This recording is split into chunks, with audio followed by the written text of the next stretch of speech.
3.5 years ago, ISIS terrorists killed 13 American service members and countless others in the Abbey Gate bombing during the disastrous and incompetent withdrawal from Afghanistan.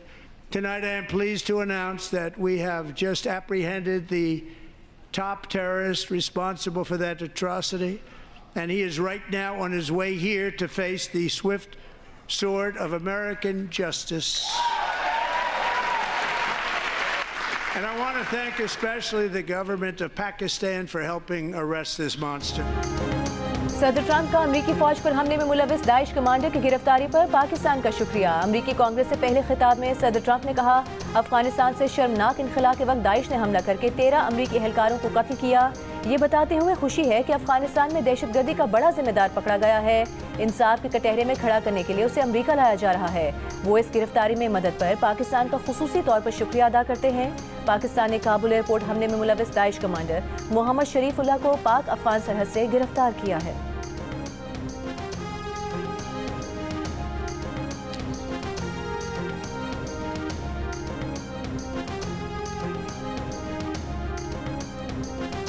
वज़ीर-ए-आज़म शहबाज शरीफ का अफगानिस्तान में इंसदाद दहशतगर्दी में पाकिस्तान का किरदार तस्लीम करने पर अमरीकी सदर का शुक्रिया। अमरीका के साथ इलाकाई अमन और इस्तेहकाम के लिए करीबी शराकतदारी जारी रखने का आज़्म। डोनाल्ड ट्रंप से इज़हार तशक्कुर करते हुए शहबाज शरीफ ने कहा कि पाकिस्तान ने हमेशा दहशतगर्दी के खिलाफ अहम किरदार अदा किया है, जिसका मकसद दहशतगर्दों और अस्करियत पसंद ग्रुपों को महफूज पनागाहें फराहम करने से रोकना और किसी भी दूसरे मुल्क के खिलाफ कार्रवाई के लिए जगह ना देना है। हम अपने पुख्ता आज़्म और गैर मुतज़लज़ल वाबस्तगी पर कायम हैं। दहशतगर्दी की तमाम अक़साम और इश्काल के खिलाफ जंग जारी रखेंगे। दहशतगर्दी के खिलाफ जंग में पाकिस्तान के 80,000 से ज़ायद बहादुर फौजियों और शहरियों की जानों की कुर्बानियाँ शामिल हैं। अपने मुल्क से दहशतगर्दी के नासूर को ख़त्म करने के लिए पुरआज़्म है।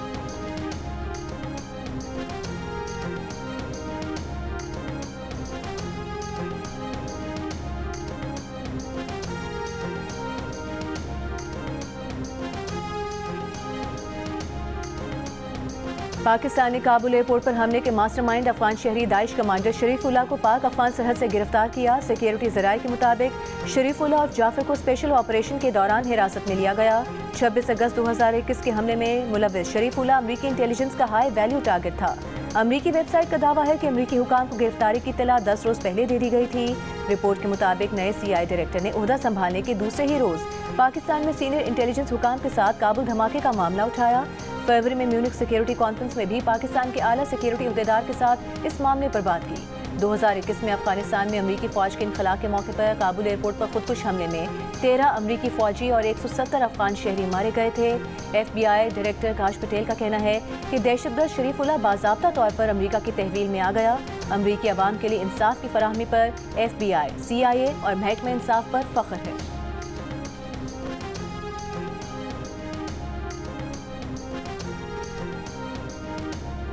बन्नू कैंट पर फितनल खवारिज का दहशतगर्द हमला नाकाम। सिक्योरिटी फोर्सेस ने 4 खुदकुश हमलावरों समेत तमाम 16 दहशतगर्दों को हलाक कर दिया।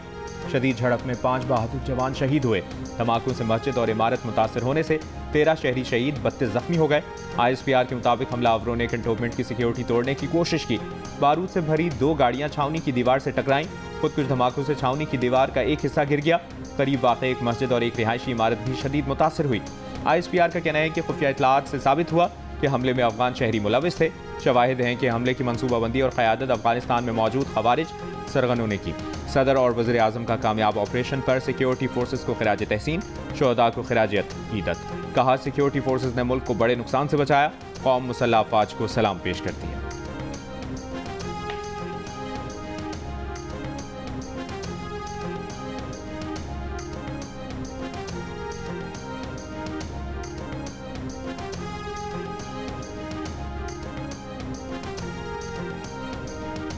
हमने रोज़ा खोला था, सिर्फ जूस मैंने सिर्फ ये पिया था। पहला छोटा एक धमाका हुआ है, इसमें पहला नुकसान नहीं हुआ था। इससे बाद दूसरा धमाका हुआ है, इसमें बहुत नुकसान है। ये कि हमारा कमरा सारा गिर गया और हमारा घर में 6 बंदे इसमें शहीद हुआ है। बन्नू हमले के शोहदा में एक ही खानदान के 6 अफराद भी शामिल। घर के सरबरा खलील नवाज का कहना है कि इफ्तार के वक्त एक धमाके के बाद दूसरा धमाका हुआ। जो ज्यादा शदीद था। कमरा गिर गया और मलबे तले दबकर उनकी 4 बेटियां, 1 बेटा और 1 बहू शहीद हो गए। धमाके में शहीद 12 अफराद की इज्तिमाई नमाज जनाजा बन्नू स्पोर्ट्स कॉम्प्लेक्स में अदा कर दी गई। नमाज जनाजा में सियासी रहनुमाओं, मिशरान और लोगों ने बड़ी तादाद में शिरकत की। वज़ीर आला खैबर पख्तूनख्वा अली अमीन गंडापुर का कहना है कि अफगानिस्तान से बातचीत के बगैर दहशतगर्दी का मसला हल नहीं होगा। अफगानिस्तान के साथ मुज़ाकरात के लिए TORs बनाए हैं। विफाक केसेस तो बना रहा है, लेकिन दहशतगर्दी रोकने के लिए पॉलिसी नहीं बना रहा। इनको कोई परवाह नहीं। इन्होंने सारी तवज्जो PTI पर दी, जिससे दहशतगर्दी ने दोबारा सर उठा लिया। जिन लोगों ने खुरम में हमला किया उनको नहीं छोड़ा जाएगा। वज़ीर आला अली अमीन गंडापुर ने विफाकी और पंजाब हुकूमत की कारकर्दगी को सिफर करार देते हुए मनाजरे का चैलेंज कर दिया। कहा, पंजाब हुकूमत इश्तिहारात दे रही है, कारकर्दगी कुछ नहीं। वो भी वीडियोस बनाना शुरू कर दें तो इससे क्या कारकर्दगी जाहिर होगी।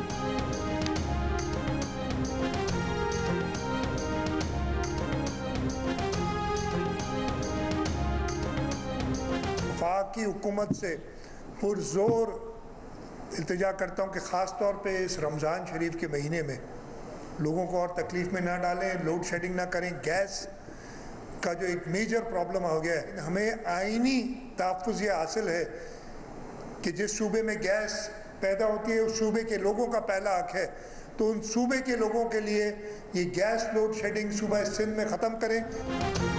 वज़ीर आला सिंध मुराद अली शाह का विफाक से सिंध में गैस की लोड शेडिंग खत्म करने का मुतालिबा। कहा, विफाकी हुकूमत से पुरजोर इल्तिजा करते हैं कि रमज़ान में लोगों को तकलीफ में ना डालें।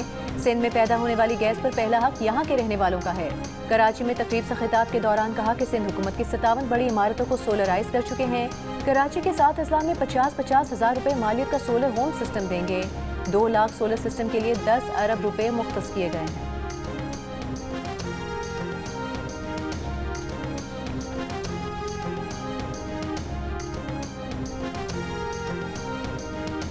वज़ीर आला पंजाब मरियम नवाज की ज़ेर सदारत इजलास में 3 मरला फ्री प्लॉट स्कीम का जायजा। वज़ीर आला की 19 अजला में फाटा की साबिक़ा 23 हाउसिंग स्कीमों की बहाली और फंड्स जारी करने के लिए इक़दाम की हिदायत।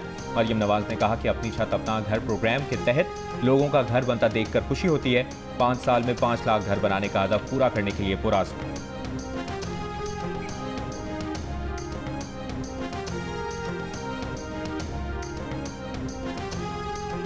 चेयरमैन PTI बैरिस्टर गौहर का कहना है कि वज़ीर आला और खैबर पख्तूनख्वा हुकूमत पर मुबैना करप्शन के इल्ज़ामात झूठे हैं। पार्टी वर्कर्स और रहनुमाओं से करप्शन के सबूत मांगे, लेकिन किसी ने सबूत न दिए। करप्शन के इल्ज़ामात का मकसद वज़ीर आला अली अमीन गंडापुर को बदनाम करना है।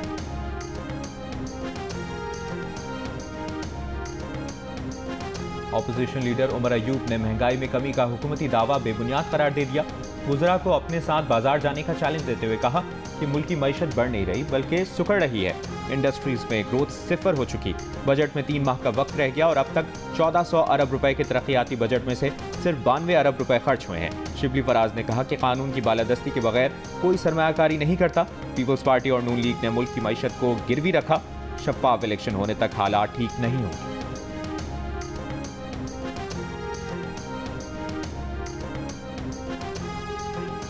पंजाब की सीनियर वज़ीर मरियम औरंगज़ेब ने कहा है कि वज़ीर आज़म शहबाज शरीफ की क़यादत में पाकिस्तान ने डिफ़ॉल्ट से निजात पाकर माशी इस्तेहकाम की तरफ शानदार सफ़र तय किया। महंगाई 38% से कम होकर 9 साल की कम तरीन सतह 1.5% पर आ गई। सीनियर वज़ीर मरियम औरंगज़ेब ने कहा, ये सच्चाई एक बार फिर साबित हो गई कि मुस्लिम लीग नून की हुकूमत ही वो वाहिद जमहूरी क़ुव्वत है जो पाकिस्तान को तरक्की दे सकती है। गुज़रा 1 साल बेमिसाल रहा।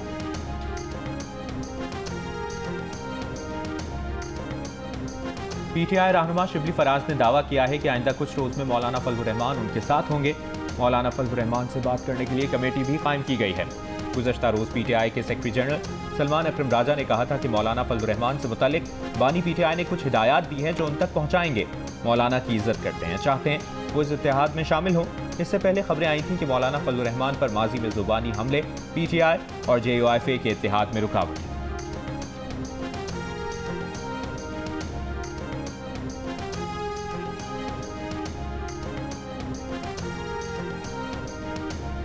पहले मिलिट्री कोर्ट को जुडिशरी तस्लीम करें, फिर अदलिया से अलग करने की बात करें। आर्म फोर्सेस अदलिया का हिस्सा नहीं है। किसी अदालती फैसले में नहीं लिखा कि मिलिट्री कोर्ट अदलिया है। सिविलियंस की फौजी अदालतों में ट्रायल के खिलाफ अपीलों पर समाअत के दौरान जस्टिस मोहम्मद अली मजहर के रिमार्क्स। जस्टिस जमाल मंदोखेल ने कहा कि कानून में मिलिट्री कोर्ट नहीं, कोर्ट मार्शल का लफ्ज इस्तेमाल हुआ। जस्टिस मोहम्मद अली ने कहा कि आर्मी एक्ट में मिलिट्री ट्रायल के लिए तरीक़ाकार में बुनियादी हुकूक को तहफ़्फ़ुज़ फराहम किया गया है। तरीक़ाकार पर अमल न करना अलग बात है। मिलिट्री कोर्ट पर गैर जानिबदार न होने और कानूनी तजुर्बा न होने के इल्ज़ामात लगाए गए। सवाल किया कि क्या आर्मी का काम क्या होता है, आर्मी के काम में एग्जीक्यूटिव कहां से आ गया। सुप्रीम कोर्ट बार के साबिका अहदेदारान के वकील आबिद जुबैरी ने कहा कि फ़ौज का काम सरहद पर लड़ना है। जस्टिस जमाल मंदोखेल ने कहा कि फ़ौज का काम मुल्क का दिफा करना है। मज़ीद समाअत कल तक मुलतवी कर दी गई।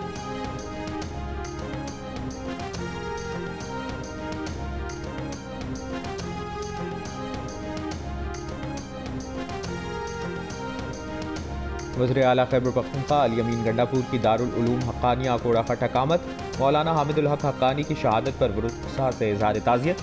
मीडिया से गुफ्तगू में कहा अभी कुछ कहना क़ब्ल अज़ वक्त होगा। सानिया दारुल उलूम पर हर पहलू से तफ्तीश की जा रही है। मुलव्विस मुल्ज़मान को बेनकाब करेंगे। नायब वज़ीर आज़म इसहाक डार की ज़ेर सदारत आला इख्तियाराती सिलेक्शन बोर्ड का इजलास। सिलेक्शन बोर्ड ने ग्रेड 21 के 36 अफसरान की ग्रेड 22 में तरक्की की सिफारिश कर दी। तरक्की पाने वाले 19 अफसरान का ताल्लुक पाकिस्तान एडमिनिस्ट्रेटिव सर्विस, 8 का पुलिस और 9 अफसरान का ताल्लुक फॉरेन सर्विस से है। इस्लामाबाद हाई कोर्ट ने FBR के अफसरान की ग्रेड 21 से 22 में तरक्की पर हुक्म इम्तना जारी कर दिया। जस्टिस सरदार एजाज इसहाक खान ने कहा FBR के अफसरान की तरक्की के लिए 12 मार्च तक हाई पावर सिलेक्शन बोर्ड का इजलास न किया जाए। मुतल्लिका अफसरान को बजरिया टेलीफोन अदालती हुक्म से आगाह किया जाए। चेयरमैन FBR और प्राइम मिनिस्टर ऑफिस की सेक्रेटरी को बयान हल्फी भी जमा कराने का हुक्म।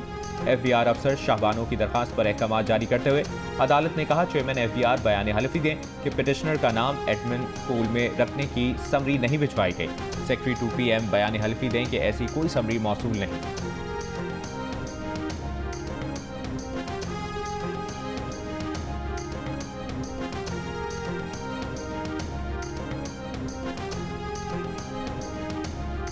अमरीकी सदर डोनाल्ड ट्रंप ने गैर कानूनी एहतजाज की इजाज़त देने वाले कॉलेजों, स्कूलों और यूनिवर्सिटीज़ की तमाम वफाकी फंडिंग बंद करने का ऐलान कर दिया।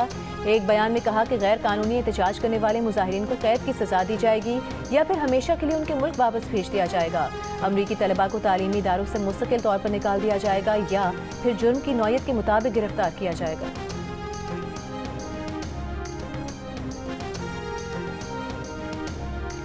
UNHCR का भारत में इंसानी हुकूक की खिलाफ वर्जियों पर इजहार तशवीश। अक़वाम मुत्तहिदा के इंसानी हुकूक कमिश्नर वोल्कर तुर्क का मकबूजा जम्मू कश्मीर की सूरत हाल पर तशवीश का इजहार। कहा दुनिया में 20 से ज़ायद तनाज़ात जारी हैं जिनमें कश्मीर भी शामिल है। भारतीय रियासत मणिपुर में तशद्दुद और बेदखली के मसले के हल के लिए बातचीत पर जोर। कश्मीरी नुमाइंदगान का भी अक़वाम मुत्तहिदा इंसानी हुकूक काउंसिल के इजलास में भारतीय इक़दामात पर मुदाखलत का मुतालबा।